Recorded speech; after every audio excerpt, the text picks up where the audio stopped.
शरद पवारांची सोमवारी चिपळूणमध्ये सभा। सकाळी 11 वाजता चिपळूणमधील सावरकर मैदानात सभेचं आयोजन। शरद पवारांच्या दौऱ्यापूर्वी अजित पवार 21 तारखेला कोकण दौऱ्यावर, 21 तारखेला अजित पवारांची चिपळूणमध्ये सभा। उपमुख्यमंत्री अजित पवारांनी बोलावली सर्व आमदारांची देवगिरी निवासस्थानी बैठक। राष्ट्रवादी काँग्रेस पक्षाला महामंडळ न मिळाल्यामुळे नाराजी, महामंडळ वाटपासंदर्भात बैठकीत चर्चा। शिवसेना आणि राष्ट्रवादी काँग्रेस आमदार अपात्रतेप्रकरणी आजची सुनावणी पुढे ढकलली, लवकरच नवीन तारीख मिळणार। शिंदेच्या शिवसेनेचे आमदार संजय गायकवाडांच्या वादग्रस्त वक्तव्यानंतर भाजप खासदार अनिल बोंडेंचं वादग्रस्त वक्तव्य। राहुल गांधींची जीभ छाटू नये, जिभेला चटके द्यायला हवेत, बोंडेंचं वक्तव्य।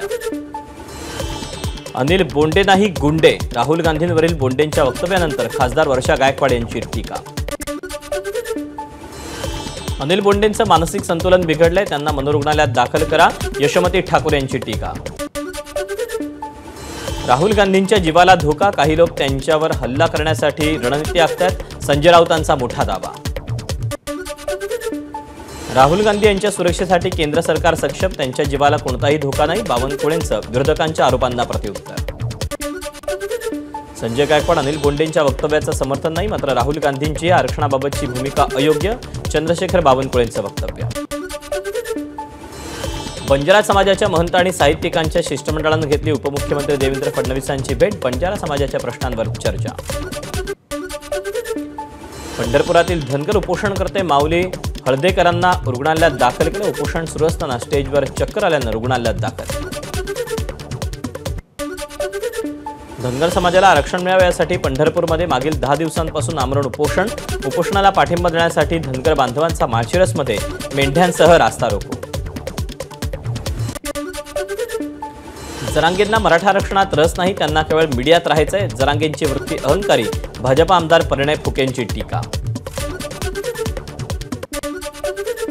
जरांगे पाटलांच्या मागण्यांवर सरकारची कार्यवाही सुरू, हैदराबादमधून गॅझेटच्या कॉपीज मागवल्यात, शंभूराज देसाईंची माहिती।